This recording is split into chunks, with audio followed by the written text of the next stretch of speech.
Bwana Yesu asifiwe. Sasa basi, tukishakuwa na uhakika wa kuwa viumbe vipya, hakuna sheria ya dhambi inayohesabiwa juu yetu.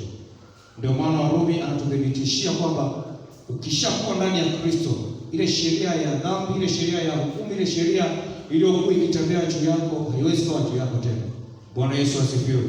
Jumapili tumejifunza, tumeongozwa na Korinto wa pili sura ya 5 mstari wa 17. Lakini leo tumeona katika mabadiliko matano kumeongezeka sura nyingine. Warumi sura ya 8 mstari wa kwanza hadi wa pili ndio iliyoongezeka, ili tuone namna tunavyoweza kutembea katika mabadiliko matano ya mtu aliyeokoka. Baada ya kupokea wokovu, kuna vitu vinahitaji kubadilika ndani yako. Bwana Yesu asifiwe. Hatupokee wokovu kwamba tuseme tumemaliza. Kuna mabadiliko yanahitajika kutengenezwa ndani yako baada ya kupokea ule wokovu. Bwana Yesu ainuliwe. Huwezi kusema umepokea wokovu alafu kae utulie uamini kwamba tayari umemaliza kila kitu. Hapana, kuna tabia za nyuma, kuna mienendo ya nyuma inabidi uibadilishe ili uweze kufurahia hakika tano za wokovu. Amen. Katika utangulizi, mabadiliko ni nini? Bwana Yesu ainuliwe. Mabadiliko ni nini? Usijihisi kwamba labda kwa sababu unalala, unaamka, unakula, unakunywa, kila kitu unafanya, kanisani unakuja, ukaamini kwamba labda uko salama. Hapana, mabadiliko ni nini? Amen. Mabadiliko ni shuhuda ya mtu aliyeokolewa. Ukisikia mabadiliko ni shuhuda ya mtu aliyeokolewa, maana jamii inakutambuaje? Kanisa linakutambuaje? Wazazi wako wanakutambuaje? Hata marafiki zako wanakutambuaje? Bwana Yesu ainuliwe. Yesu pekee. Mabadiliko ni shuhuda ya mtu aliyeokoka. Haijalishi upo kwenye kwaya, haijalishi uko wapi. Hata nje ya kanisa, unapotoka kanisa ukaenda nje, ndani ya jamii iliyokuzunguka, jamii inakutambuaje? Unaposema wewe umeokoka, jamii inakuchukuliaje? Umeokoka kweli kweli au unaokoka ukifika kanisani? Ukitoka kanisani, maisha mengine yanaendelea. Bwana Yesu asifiwe. Yesu pekee. Kwa tunahitaji mabadiliko matano ya mtu aliyeokoka ili tuweze kutembea katika sheria ya wokovu. Amen. Soma Waefeso sura ya 4 mstari wa 24. Tunahitaji kuvaa mtu mpya baada ya kufanyika viumbe vipya. Bwana Yesu ainuliwe. Tunahitaji kubadilisha mienendo yetu, tunahitaji kubadilisha tabia zetu, tunahitaji kubadilisha mitazamo yetu. Kinachoharibu wengi ni mitazamo. Waefeso sura ya 4:24. Tukavae utu mpya ulioumbwa kwa namna ya Mungu katika haki na utakatifu. Bwana Yesu asifiwe. Yesu ni Kristo. Tukavae utu mpya ulioumbwa kwa namna ya Mungu. Amen. Sasa tukisikia hakika tano ya mtu aliyeokoka, hizo hakika tano za mtu aliyeokoka ni hakika aina gani? Jumapili tumeziangalia. Leo ndio maana Mungu ametupa neema ya kusikia tena mabadiliko matano ya mtu aliyeokoka. Umeshakuwa na uhakika wa wokovu, unahitaji mabadiliko gani sasa ndani ya maisha yako? Waefeso inatuambia tukavae utu mpya ulioumbwa kwa namna ya Mungu.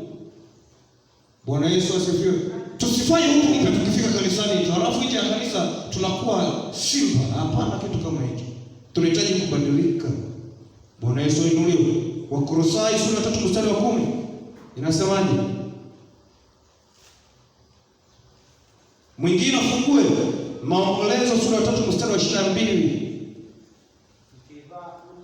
Tukivaa utu mpya, tukifanya utu mpya upate ufahamu sawasawa na mfano wake yeye aliyeumba. Tupate ufahamu sawasawa na yeye aliyefanyaje? Bwana Yesu ainuliwe. Kwa maana anatutahadharisha tunapokuwa tumeokoka, tunapopata uhakika wa wokovu, tunahitaji sasa kubadilika.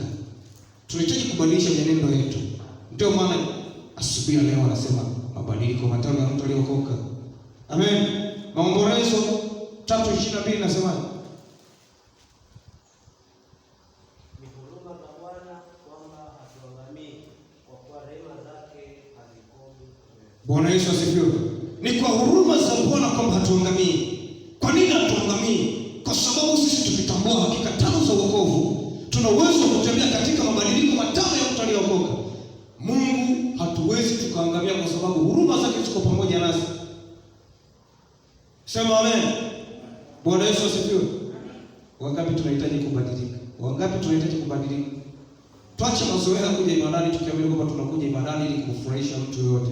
Tunakuja kanisani kwa ajili ya nini? Kwa sababu tumebadilika ndani yetu, au ni tamaduni na desturi za dini zinazosababisha tuje kanisani? Bwana Yesu asifiwe. Yesu ni Kristo. Yaani tunakuja kanisani kwa sababu ya desturi zetu za dini, au tunakuja kanisani kwa sababu tumebadilika, tumepokea wokovu unataka kutufundisha, kututoa katika tamaduni za kale tuingie katika sheria ya Mungu. Tunakuja kanisani kwa sababu ya hilo. Bwana Yesu ainuliwe. Yesu pekee. Hii ni misingi ya mtu aliyeokoka. Ukitambua hii misingi, unaweza kutembea mahali popote ukiwa salama. Amen. Unaweza kutembea mahali popote ukiwa salama. Namba moja katika mabadiliko matano ya mtu aliyeokoka. Lazima kwanza ubadilishe akili yako. Akili yako hiyo yote ndiyo. Bwana Yesu ainuliwe. Ukipata uwezo wa kubadilisha hiyo akili yako, ukipata neno la kubadilisha hiyo akili yako, maana hiyo akili ndio inakuongoza. Ikikwambia fanya hivi unafanya, ikikwambia acha hivi unaacha. Kwa hiyo ukikaa ndani ya wokovu, ukipata neema ya kubadilisha kile akili inayokuambia kwamba acha usifanye au fanya hivi. Ukipata neema ya kubadilisha hicho kitu, ruhusu Roho ishirikiane na akili yako, iweze kutambua haya maamuzi yanayotolewa na akili ni sawasawa na mapenzi ya Bwana. Bwana Yesu asifiwe. Ni mapenzi ya Bwana au akili nataka kunipoteza tu? Bwana Yesu asifiwe. Lazima ubadilishe akili yako. Kisoma Waefeso sura 5 mstari wa 8. Soma Mwanzo 11 mstari wa 4. Mwanzo 11 mstari wa 4. Akasema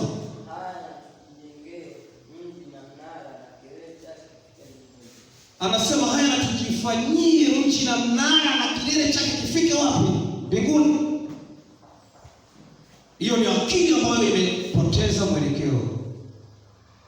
Hiyo ni akili ya mtu aliyekombolewa alafu kapoteza mwelekeo. Bwana Yesu ainuliwe. Yaani hiyo ni akili ya mtu aliyepata neema ya kuja kanisani alafu imepoteza mwelekeo na ipo kanisani.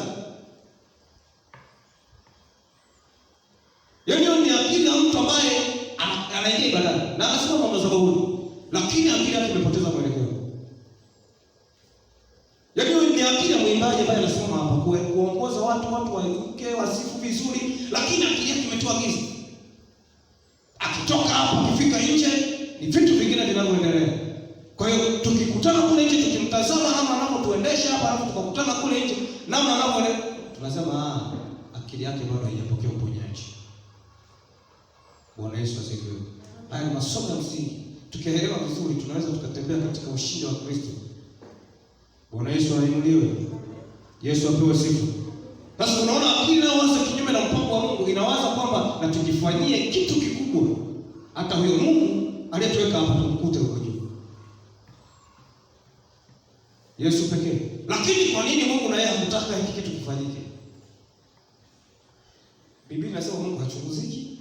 Sasa kama hachunguziki, wewe unawezaje kuwa na akili mbovu? Yaani akili mbovu, hiyo ni akili mbovu.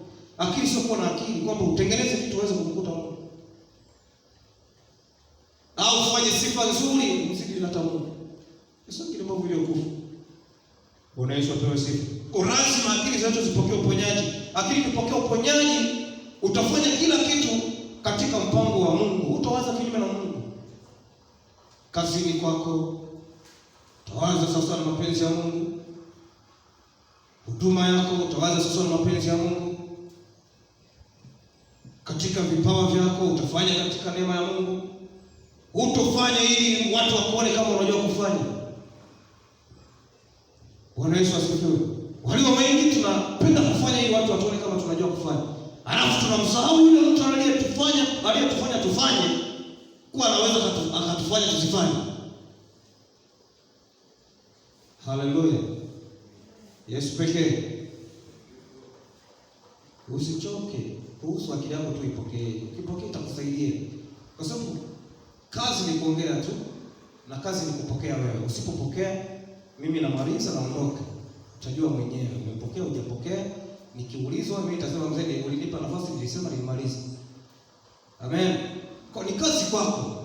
Uruhusu haya mambo yaingie ndani yako au uache haya mambo yasiingie ndani yako. Ukiamini kwamba unamkomoa aliyesimama mbele yako, ukiamini kwamba unakomoa muda ulionao kwa sasa, kwamba muda wako haujafika, kagua akili yako kwanza ifunguliwe vizuri. Uweze kuelewa kitu cha namna hii. Bwana Yesu asifiwe. Yesu ni Kristo. Yesu pekee. Soma Rumi 1:20. Anza mstari wa 25 mpaka 31. Uone Rumi anachozungumza. Kwa ajili ya kuokoa muda, soma 28 tu. Mstari wa kwanza, anza 27 mpaka 28.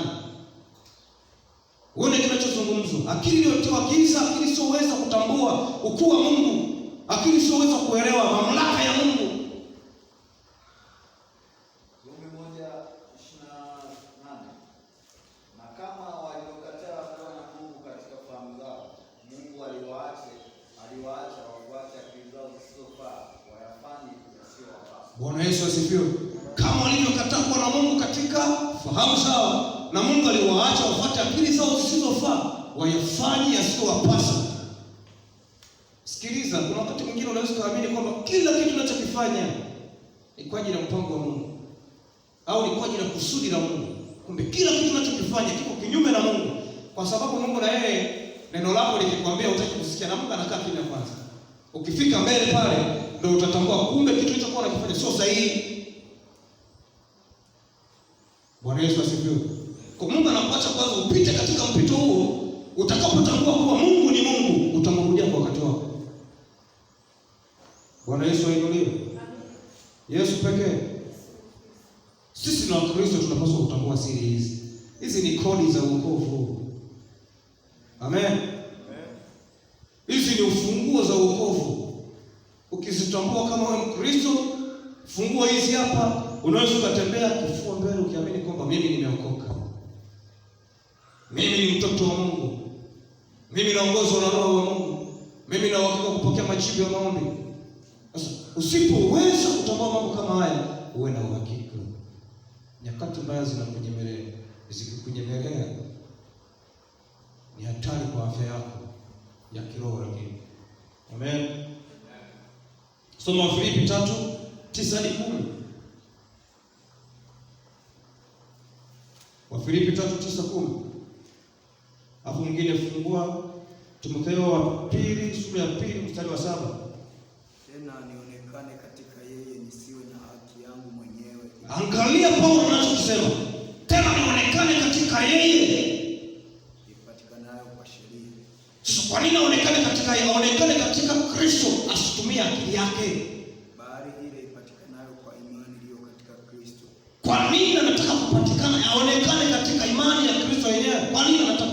Maana anataka aonekane katika elimu yake aliyokuwa nayo, hataki kuonekana katika nguvu yake ya uchumi aliyokuwa nayo. Vyote akavihesabu kuwa mavi, akasimama mbele za Mungu kama Mungu alivyomwagiza. Haki ile itokayo kwa Mungu kwa imani.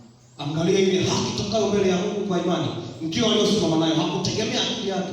Ukisoma Biblia vizuri, inaeleza namna alivyokuwa na akili, namna alivyosoma sana, namna alivyokuwa na uchumi, lakini hayo yote hayakumbabaisha. Aliamua kushuka, ashushe akili yake, ashushe roho yake, ashushe mwili wake, ashushe mazingira yake yote ili aweze kutembea katika hakika za wokovu. Bwana Yesu asifiwe. Neema ya wokovu imemshukia. Kama neema ya wokovu imemshukia, anahitaji, akishatambua maana ya wokovu, anahitaji kupokea mabadiliko matano. Baada ya kuhakikisha kuwa ameokolewa, lazima abadilike, lazima atembee katika mabadiliko matano ya mtu kuzaliwa wokovu. Ndio maana anaweza kusema kwamba anatembea katika mapenzi yake, katika fahamu zake, katika uwezo wake, katika taratibu zake. Anatembea katika neema ya Kristo iliyopatikana katika imani. Hawezi kujitegemea akili yake mwenyewe. Bwana Yesu ainuliwe. Sisi tunahitaji kutembea na nini? Kristo wa leo tunahitaji kutembea na nini? Na udhaifu wetu tulionao. Wengine tunasema tutembee na uzoefu tulionao. Wengine wanasema hiki kitu nakijua, wewe huwezi kuniambia kitu. Mimi ninachokijua ndicho tunachokifanya. Lakini kwa nini Mungu anaruhusu tuweze kujifunza namna hii? Tuweze kupokea mabadiliko matano ya mtu aliyeokolewa. Kwa nini Mungu anaruhusu kitu kama hiki? Bwana Yesu asifiwe. Kwa nini Mungu anaruhusu kitu kama hiki kifanyike? Timotheo wa pili sura ya 2 mstari wa 7. Tufahamu sana haya asemayo. Kwa maana Bwana atatupa akili katika mambo yote. Tukiyafahamu haya asemayo, Bwana atatupa akili katika mambo yote. Unaonaje tukiacha kuyafahamu sana haya anayotuambia leo? Tukisema Peter amesimama mbele yetu, yule ni Peter tu. Kama ni Peter, sasa kitu gani kinaendelea? Fahamu sana asemayo, Bwana atakupa akili katika mambo yote. Ukiondoa mtazamo wa kumuona Peter huko mbele, ukiondoa mtazamo wa kumuona mtumishi yote anayesimama hapa mbele, ukamwona kuwa ni Kristo anayekuelekeza njia sahihi ya kufanya. Bwana Yesu ainuliwe. Yesu pekee. Kwa hizi ni kodi za wokovu. Kwa tukizitambua hizi, tunaweza tukawa na uhakika na usalama mahali popote tunapoenda. Amen. Mbili, mabadiliko matano ya mtu aliyeokoka. Mbili, lazima roho ipokee uponyaji. Roho ipokee uponyaji. Bwana Yesu asifiwe. Roho ipokee uponyaji. Usipokubali roho ikapokea uponyaji, akili itafunguliwa, lakini roho isipofunguliwa utakuwa unafanya katika akili. Nimesema hivi, ili uweze kuwa na uhakika wa kitu unachokifanya, lazima akili kifunguliwa, uruhusu na roho ifunguliwe. Vivyo vitu viwili vikifunguliwa, vina muunganiko. Hivyo ndivyo vinavyotoa maamuzi sahihi katika kila kitu unachokifanya. Usijiaminishe kufanya kitu katika akili zako, ukiona roho haijashirikishwa ukafanya kamili kama utapata matokeo mema. Bwana Yesu asifiwe. Ili uweze kupokea matokeo mema, lazima ufungue akili yako, uruhusu roho yako ifunguliwe, alafu kile akili unachokisikia, akili shirikishe roho kile unachokisikia pia iwe ni sawa sawa na maamuzi akili itakayotoa na roho itakayotoa. Hapo utafanya katika sahihi, utafanya katika mpango wa Mungu. Bwana Yesu ainuliwe. Yesu pekee. Kwa tukiruhusu roho zetu zikafunguliwa, zikapokea roho ya nuru ndani yetu, tunaweza tukatembea sasa na mapenzi ya Mungu. Amen. Waefeso 5:8. Sisi tulikuwa giza hapo zamani. Lakini kwa nini tulikuwa giza? Roho wa nuru aliondoka ndani yetu, ndio maana tukawa giza. Lakini kwa nini tulikuwa giza? Ni kwa sababu tumeacha agano. Bwana Yesu asifiwe. Ni kwa sababu tumeacha agano, ndio maana ndani yetu kukaingia giza. Roho ya Mungu ikaondoka, tukabaki watupu. Amen. Tukabaki watupu. Ukisema tumebaki watupu kivipi? Roho Mungu anapoondoka, kuna roho nyingine inaingia ndani yako inakuongoza. Kila kitu unachokifanya utaamini kwamba unakifanya katika mapenzi ya Mungu, lakini sio. Amen. Wathesalonike wa 5 mstari wa 5. Wathesalonike wa kwanza sura ya 5 mstari wa 5. Baada ya kutiwa giza, lakini roho wa Bwana anakuja kutupa nuru ndani yetu. Kwa nini anakuja kutupa nuru? Hataki tuendelee kung'ang'ana ndani ya giza. Hataki uendelee kung'ang'ana katika zile njia zisizompendeza. Ukisikia giza ni nini? Utajiuliza, ndani ya ulimwengu kuna giza linakuja? Hapana. Giza ni ile tabia yako isiyompendeza Mungu ndani yako. Bwana Yesu asifiwe. Hilo ndilo giza Kristo anaohangaika nalo, ili roho iweze kupokea uponyaji. Ruhusu roho ifunguliwe, ruhusu roho ipokee, ili hiyo roho ya giza iondolewe. Kwa sababu ina nafasi, sio mahali pake pa kukaa ndani yako. Roho ya giza ndani yako sio mahali pake, ina mahali pake. Bwana Yesu asifiwe. Ina mahali pake. Ukiruhusu hiyo tabia ya roho ya giza kaendelea kung'ang'ana ndani yako, uwe na uhakika unakuja kanisani ni sifuri. Unafanya kila kitu ndani ya ibada ni sifuri. Usiporuhusu hiyo roho ya giza ikaondolewa. Bwana Yesu asifiwe. Unaweza kujikuta kila kitu unachokifanya, hapana sielewi. Nikifika darasani mbona nasinzia? Nikifika wapi mbona nasinzia? Kwa nini unasinzia ukifika darasani? Kwa sababu roho ya giza iko ndani yako. Lakini kama roho ya nuru ingekuwa ndani yako, ungekuwa macho muda wote. Bwana Yesu ainuliwe. Yesu pekee. Tufahamu haya yote. Baada ya kuwa na uhakika wa wokovu, lazima mabadiliko matano yatokee ndani yako. Hayawezi kutokea usiporuhusu uhakika wa wokovu kaingia ndani yako sawa na mapenzi ya Mungu. Bwana Yesu ainuliwe. Yohana 8:12. Soma. Basi Yesu akamwambia tena akasema, mimi ndimi nuru ya ulimwengu. Yeye anifuataye hata kwenda gizani kamwe, bali atakuwa na nuru yenye uzima. Amen. Bwana Yesu asifiwe. Yesu amekuja ulimwenguni ili ulimwengu uweze kupata nuru. Sio wewe peke yako. Amen. Sio wewe peke yako upate nuru. Ulimwengu wote upate nuru. Kwa kila mtu amfuataye lazima atapata hiyo nuru. Ila sio mfuata amekubali kubaki ndani ya giza. Bwana Yesu apewe sifa. Sikiliza, wewe ni kijana. Amen. Wote ni vijana. Mungu ametupa neema kuwa na mchungaji anaelea vijana. Si ndio? Ametupa neema kule ya kuwa na mchungaji anaelea vijana. Lakini vijana sisi tuna mambo mengi tunayopitia. Amen. Tuna mambo mengi tunayopitia. Lakini katika mambo mengi tunayopitia, na sisi na namna tunavyofundishwa kwa njia ya kumwelewa Kristo vizuri, baya zaidi au nzuri zaidi, mchungaji anaruhusu kila kijana aweze kuwa na karama na talanta ndani ya kanisa, aweze kufanya kazi ya Mungu. Lakini mbaya zaidi, mchungaji anaweza kuruhusu nafasi ufanye kazi ndani ya huduma. Lakini sasa ndani yako lile giza halijaondoka. Likiondoka, lisipoondoka, ukisimama mbele hapo kaendelea kufanya huduma, unatulisha matango poli au utalisha matango poli watu wengine. Sasa kwa nini Biblia inasema nimewaandikia ninyi vijana kwa kuwa nyinyi ndio mna nguvu? Kwa nini amesema hivi? Uwezo wa kupanda milima tunao, uwezo wa kushuka mabonde tunayo, uwezo wa kufanya kila kitu tunao. Kwa nini Biblia inatutafuta sisi? Kwa nini Biblia inatutafuta sisi? Alafu ukiona Biblia wale watu nao watafuta, ndio na shetani nao watafuta wao hawaji. Amen. Yesu amejaribiwa na shetani akiwa na miaka mingapi? 30 ngapi? Wakati anaanza huduma. Ilikuwa 30 ngapi? Ameanza huduma akiwa na miaka 30, si ndio? Alikuwa na miaka 30. Alikuwa bado ni kijana mwenye nguvu. Si ndio?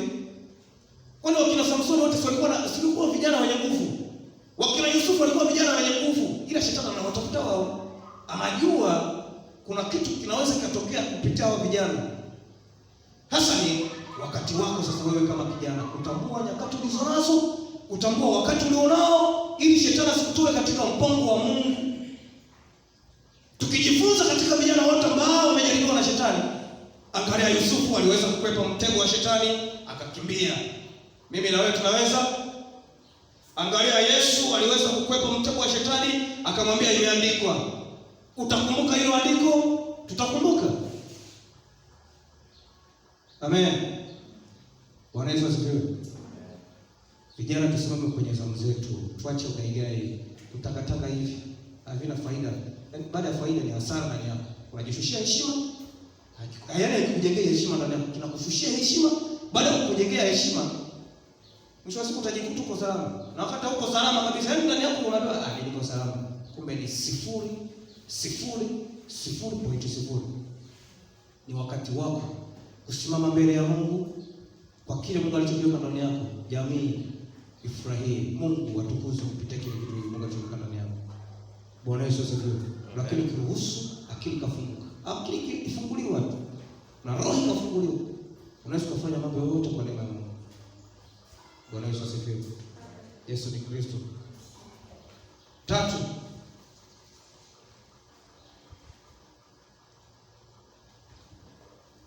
lazima uruhusu moyo wako ufunguliwe pia, utoke kwenye vifungo vya huzuni, vifungo vya majuto. Sio, unanielewa unachozungumza? Unaweza kukuta umekaa peke yako, unaanza kunyongonyea, unaanza kuwaza mambo ya ajabu ambayo hayampendezi Mungu. Ndani yako kinachosababisha moyo ni nini? Unabeba mizigo ya ajabu ndani ya moyo wako, ukiamini kwamba ni tiba, kumbe ni ugonjwa tu. Bwana Yesu asifiwe. Amen. Yesu ni Kristo. Yes, okay. Akili ipokee uponyaji, roho ipokee uponyaji, moyo upokee uponyaji. Mathayo 28:11 nasema hivi.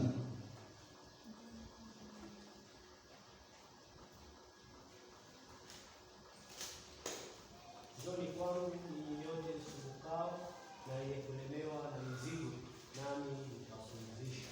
Amen. Njoni kwangu ninyi nyote msumbukao na wenye kulemewa na mizigo, nami nitawapumzisha. Bwana Yesu ainuliwe. Amen. Kristo anatuhisi hata kama na mzigo wa namna gani, hata kama umebeba kinyongo ndani yako kwa ajili yangu. Mimi hainihusu, kwa sababu mimi sijui. Wewe ndio utabaki unateseka nalo ndani yako. Utakosa furaha wewe, ila mimi mwanangu, mimi nadunda tu kama kawaida. Au vipi? Mimi nadunda kama kawaida. Ila sasa Yesu ndio maana anakutahadharisha na kuambia kwamba njoni kwangu ninyi nyote mnaosumbuka na wenye kulemewa na mizigo. Haijalishi mizigo gani. Unaweza kujiuliza, kuna mizigo gani nimebeba mbona sioni? Acha. Ruhusu akili ipate uponyaji, ndio utaona huo mzigo uliobeba. Amen. Ukiruhusu akili kupokea uponyaji, utaona huo mzigo uliobeba ni mzigo gani. Utajua ni mzigo gani uliobeba. Lakini usiporuhusu akili ifunguliwe, roho ifunguliwe, utaweza kutambua maumivu ulionao ndani ya moyo wako. Sisi tumeelewana? Utaweza kutambua, ili tuweze kuyatambua, hizi giza ziondolewe. Amen. Giza liondolewe. Alafu tutatambua, kumbe mzigo nilionao. Unaanza kuhesabu, ngoja nianze kuhesabu. Mzigo nilionao uzinzi, au siruhusi kusema. Nasema hiyo upokee uponyaji. Huo ni mzigo unaotutesa sisi vijana. Ndio nimesema vijana, uliyepata neema kuingia kanisani, usije kanisani tu. Ingia kanisani tu, unajua kanisani unaenda kufanya nini? Kwa nini Mungu anakuchagua kutoka nje akakuingiza ndani? Kwa nini yule mbaki nje?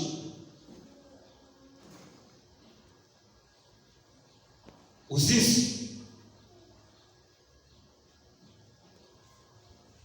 Sisi tunaelewana? Uzinzi. Hiyo tabia ni mzigo wa kwanza ambao umeubeba begani mwako. Lakini ukiutazama unaona haupo, unajikuta uko salama. Wewe ruhusu akili ifunguliwe. Hutaweza kuona, hutaweza kutambua usiporuhusu akili kafunguliwe. Bwana Yesu ainuliwe. Yesu pekee. Kiburi ndani yako kwamba sipokuwepo mimi sitafanya tu. Bali nafanye, mimi nipo. Yote ni mizigo unaibeba, ujui tu. Yule naye wa nini? Wewe ni yule naye ni nini? Wewe ni nini sasa? Mbona ujiulize unapokuwa unauliza maswali? Kama yule ni nini, wewe ni nini? Yote ni mizigo inayokusumbua. Mtu ambaye hana mizigo ndani yake hawezi kuwa na maswali ya kipuzi kama hayo.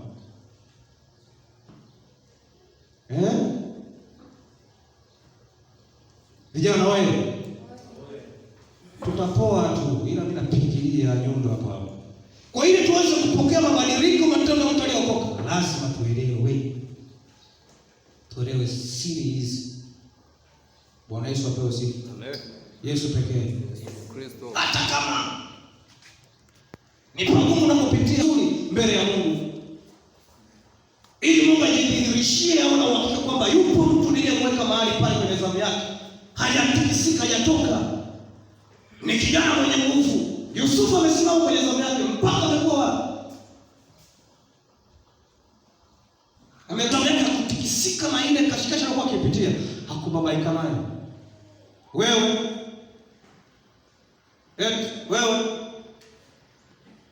kwa kuwa tuna elimu nyingi kichwani mwetu, kwa kuwa tuna uwezo mwingi kichwani mwetu, kwa kuwa tuna maono mengi kichwani mwetu, hakuna mtu anaweza kutubabaisha. Kwa kuwa mimi na vyeo fulani, kwa kuwa mimi ni fulani, kwa kuwa huyu ni fulani, hakuna mtu. Hayo yote ni bure mbele za Mungu. Mungu anachokitafuta, shuka, fanye kazi Mungu aliyokupa. Bwana Yesu asifiwe. Kwa hiyo mizigo yote iliyo ndani yako, ukiruhusu akili pata uponyaji, itaondolewa. Amen.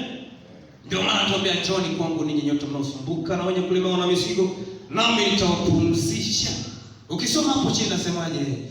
12. Jitieni nira yangu, mjifunze kwangu, kwa kuwa mimi ni mpole na mnyenyekevu wa moyo, nanyi mtapata raha nafsini mwenu. Tukiruhusu neema ya Mungu tukairuhusu kaingia ndani yetu, akili kapokea uponyaji, roho ikapokea uponyaji, na moyo pia utapokea uponyaji. Tutakuwa na raha, kila kitu tunachofanya furaha tu. Amen. Bwana Yesu asifiwe. Kazi ya Mungu tutakuwa tunaifanya katika furaha. Hakuna kusukumwa. Hakuna kukorofishana na huyu, kwa nini huyu, kwa nini ni hivi tu kitonga. Wanasemaga wengine. Soma Filipi 4:4 mpaka 7. Anasema tufurahi siku zote, na tena tufurahi. Kwa ndani ya watoto wa Mungu hakuhitaji kuonekana kuna roho ya huzuni hata siku hii. Hata siku hii